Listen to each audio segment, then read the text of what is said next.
Alabama Senator Doug Jones faces perhaps the most difficult Senate re-election fight in the country. Butch Dill, AP photo. There's a glaring omission as Democrats lay down millions of dollars to try and win control of the Senate. Democratic Alabama Senator Doug Jones. The two leading Senate Democratic campaign groups reserved nearly $100 million for the fall in half a dozen states with Republican incumbents. But so far they have put down nothing to protect their most vulnerable incumbent and aren't yet formally committing to spend big dollars for him. Jones said the cavalry will come eventually. I don't think they have to do that right now. I don't even have an opponent yet. I don't think that they're going to leave us out at all, Jones said in an interview. We feel very good about where we are in this race. There's no question about that. Jones faces perhaps the most difficult Senate re-election fight in the country, and it's reflected by Democrats' caution at going all in. The party has dumped money into tough races in red states in recent years only to see their candidates and incumbents get blown out from Louisiana to Arkansas to Tennessee, but has also won tough races in Montana and West Virginia. For now, there are mitigating factors that help explain Democrats' hesitation. The GOP does not yet have a nominee to face Jones. And because Alabama is not a presidential battleground, Democrats will be able to buy ads there later at a more affordable price than states like North Carolina and Colorado. Moreover, Jones is sitting on $8 million, more than 10 times the war chest of either former Alabama Senator Jeff Sessions or former Auburn football coach Tommy Tuberville as they slug it out for the GOP nomination. Their runoff, initially scheduled for March 31, was delayed until July because of worries over coronavirus. If Jones were to win re-election this fall, it would dramatically ease Democrats' pathway back to the majority. If Jones loses, they need to pick up at least 4 seats elsewhere. The Democratic Senatorial Campaign Committee's primary job is to defend incumbent senators. And Senate Majority PAC is aligned with Senator Chuck Schumer, DNY, the Democratic leader.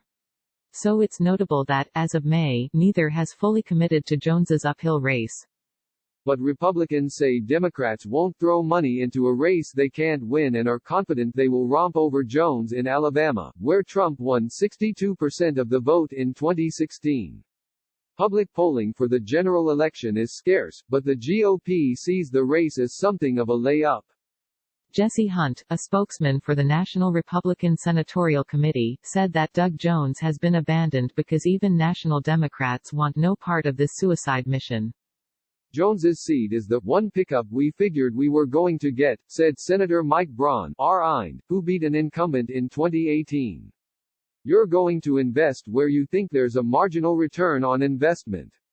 Democrats will do polling that sees if it's worth investing. He's in a precarious spot. Senator Patty Murray, D-Wash, the number 3 Democratic leader and a former DSCC chairman, said the party is not at all contemplating bailing on Alabama and that Jones's focus on health care gives him a path to re-election. Lauren Pasalacqua, a spokeswoman for the DSCC, said the party feels good about Jones's chances and his independent record, but declined to discuss potential financial commitments. While Republicans find themselves in yet another bruising runoff, Doug Jones consistently outraised the entire field and has the resource advantage to organize, turn out and communicate with voters, which is exactly how he won 2 years ago, she said.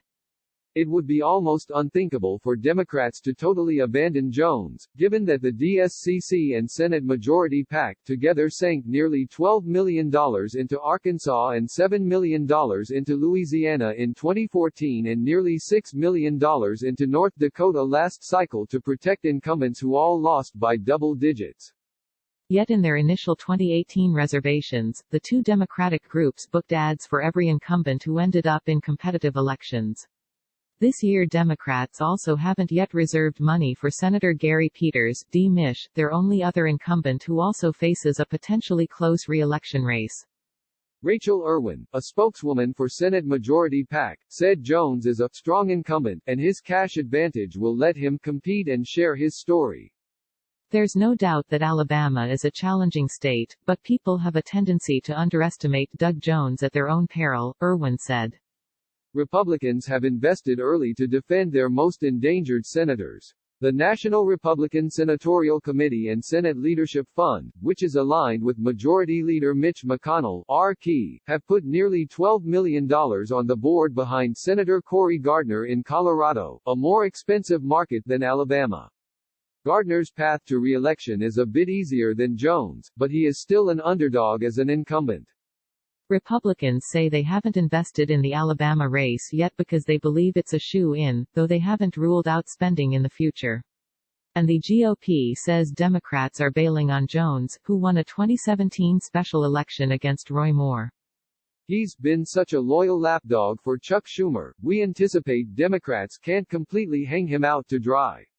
But we'll be there to back up our Republican nominee and ensure this seat flips back to our column, said Stephen Law, president of Senate Leadership Fund.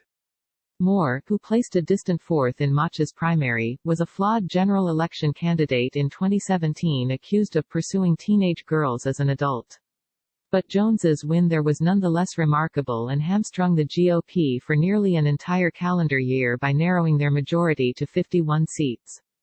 National Democrats invested carefully in that race. The DSCC did not spend independent expenditures on television ads, but helped with staff and ground operations, and spent six figures in coordinated funds. Senate Majority PAC quietly funded a super PAC that spent $4 million in the race, which wasn't revealed until the eve of the election. His race is even more important this time around. Jones is a centrist but less conservative than Senator Joe Manchin of West Virginia, and he does not generally draw the ire of liberals for his record and rhetoric. And Democrats say when they talk to donors about Jones, contributors get excited about the race and are quick to pledge money to him. The polling does not show enough separation there to justify giving up on it. But it also doesn't necessarily show that you've got to put money in right now, said one Democratic senator. Amongst the base, there is tremendous enthusiasm for Doug. David McIntosh, president of the Conservative Club for Growth, said he expects Democrats to invest eventually. Club for Growth endorsed Tuberville in the primary and has already booked TV airtime for the general election. McIntosh called the incumbent's cash advantage a concern for Republicans. They obviously know the structural advantage that either Republican will have, and that's the Republican reason for not funding it at this point, McIntosh said. Does Jones keep it close? And if it's close, does he need money? I think they're going to wait until much closer to the election to make that calculus.